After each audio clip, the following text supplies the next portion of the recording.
losing it completely. We can get to that point. Actually, an interesting point, when we gather for Hondoke, we often look back to see the original meaning of words, either in Korean or words in the Bible in Greek.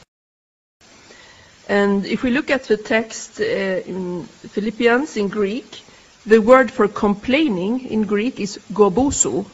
And that's a word that came up, like imitating the sound of rattling on, grumbling, complaining, gobusu, gobusu, gobusu, gobusu, gobusu. So that's how that's how we sound, when we complain. So we came up with that because reading about complaining, one thing that came to mind, again, looking for ways to relate to me and to now and to, is the Israelites. The Israelites, when they were crossing the desert, after Moses liberated them from the Pharaoh, and they were going towards their Chongyukuk, actually, right? The promised land, the ideal. So they did have to overcome some challenges, for sure.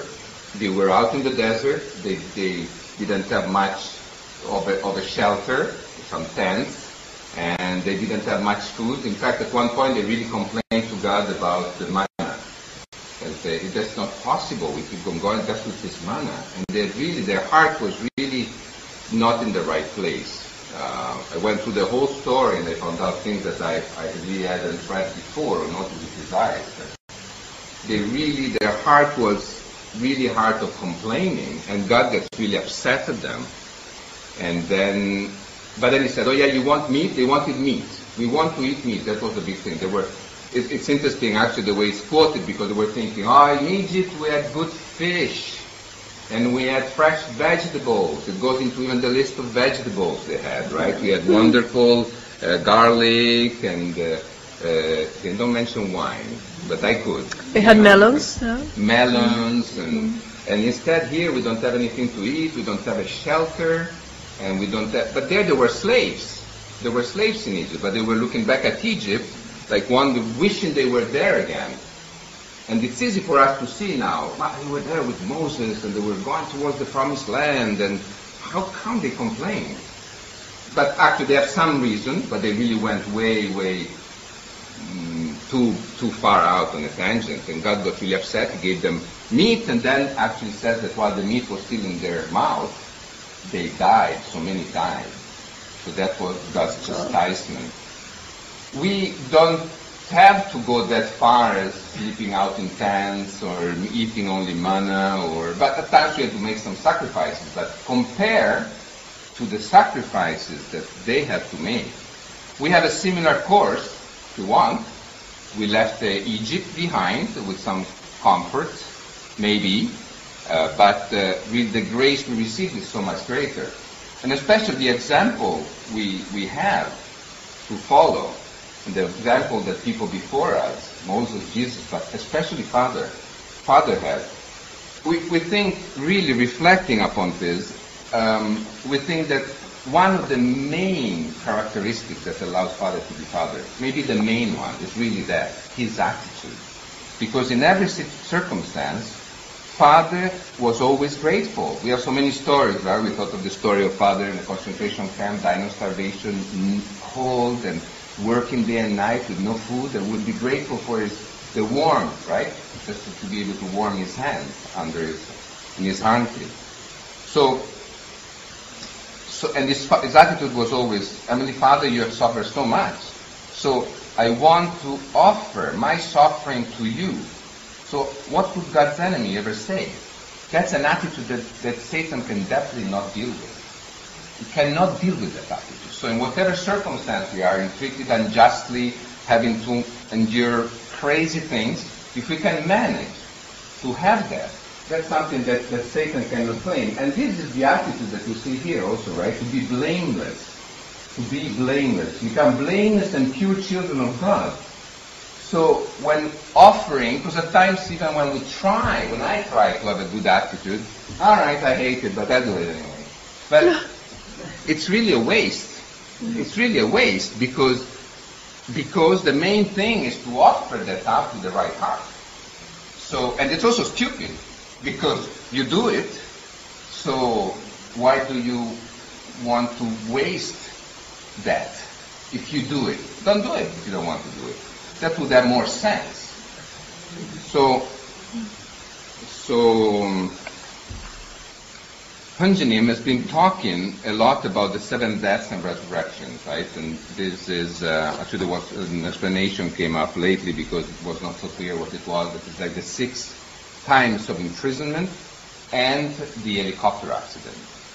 And so the victory that Father was able to bring through the 7 deaths and resurrection. So Father inheriting this foundation, Jesus' foundation, and forgiving the people who killed him, who wanted to kill him, not one time, but all his times. It's like overcoming death every time, going through those impossible circumstances, and with the attitude, such an attitude of offering to God with gratitude, he could really go beyond and go a step further. So when our attitude gets cloudy, our whole perspective instead really changes, and our burden is just unbearable, becomes unbearable.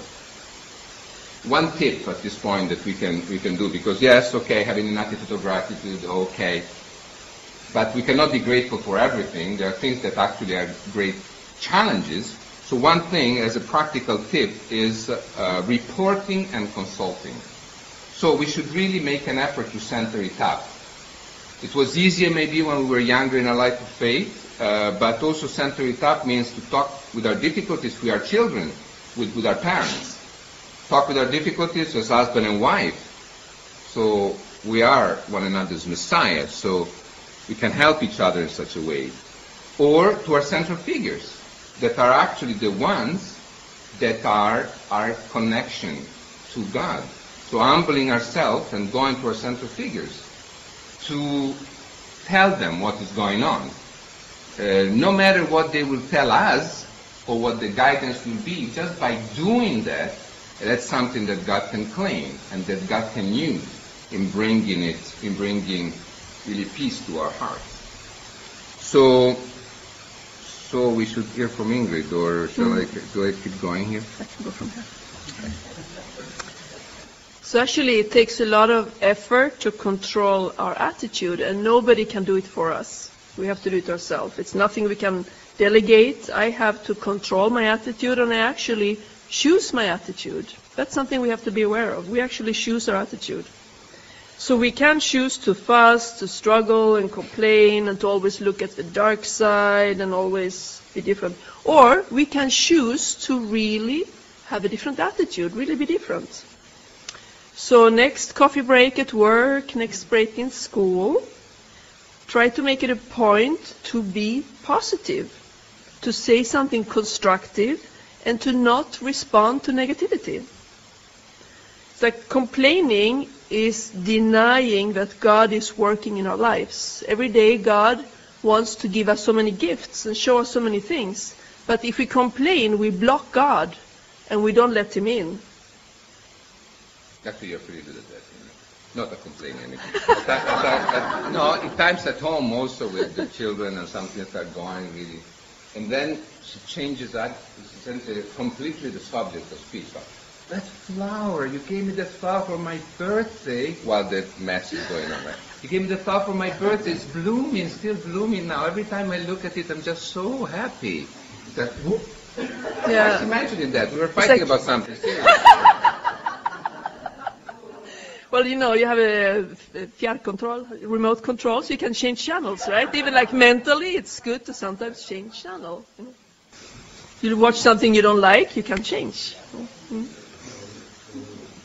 Actually, you know, to keep things simple in our life, a clear attitude is very great. And when we look at creation, we can learn so many things because everything is in harmony, everything is so beautiful. Now, I know that some people among the congregation here are like us, dog lovers.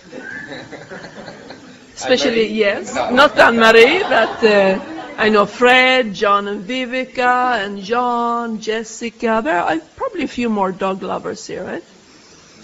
So actually, studying dogs, we can actually learn many useful things. I have a few tips here.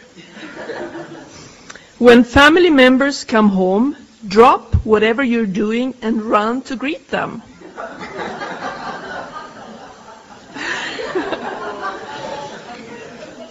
That's only the first one. Only the first one. We have many. Run, exercise, and play daily. Eat with appreciation and concentration.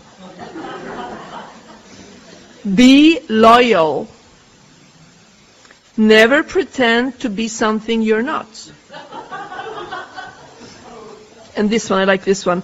If what you want lies buried, dig until you find it.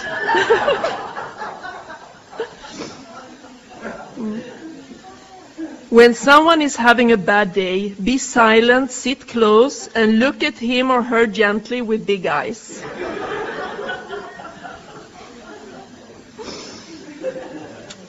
Avoid biting when a simple growl will do. When you're happy, dance around and wag your entire body. Dogs show it when they're happy. They really show it, right? Jump. No matter how often you're scolded, never keep resentment. Run right back and make friends again. Delight in the simple joys of taking a long walk, meeting a friend, and smelling spring. So, yes, there are no ordinary moments really in our life. That's what we should think. There's no moment that we should take for granted. We are here now, and we can or cannot make the most of this moment. It's all we have, really. It's all we have. There's a saying that's a bit corny. I use it teaching English, but that is the past. Do you know the saying? How many people know the saying? The past is history. The future is a mystery. This moment is a gift. That's why we call it the present. Have you heard it before? This is playing with words about present being now and present meaning gift, right? So the past is history because whatever we went through, it's important. I'm here because of my past, but I cannot do so much about my past. The future is great to plan for the future. It's very good to have plans and to know what you want to do. It's important actually, but we cannot live in the past, but not in the future. The best thing we can do for our future is to live well now, to do our utmost now for the future. But often, somehow, what's going on now, we're either thinking of something else, we're either thinking, oh, when I was younger, I wish I did that when I was, or when I left the money, when I retire, when things will be bad, when the children, which is okay, but the main point should really be thinking about now, this moment.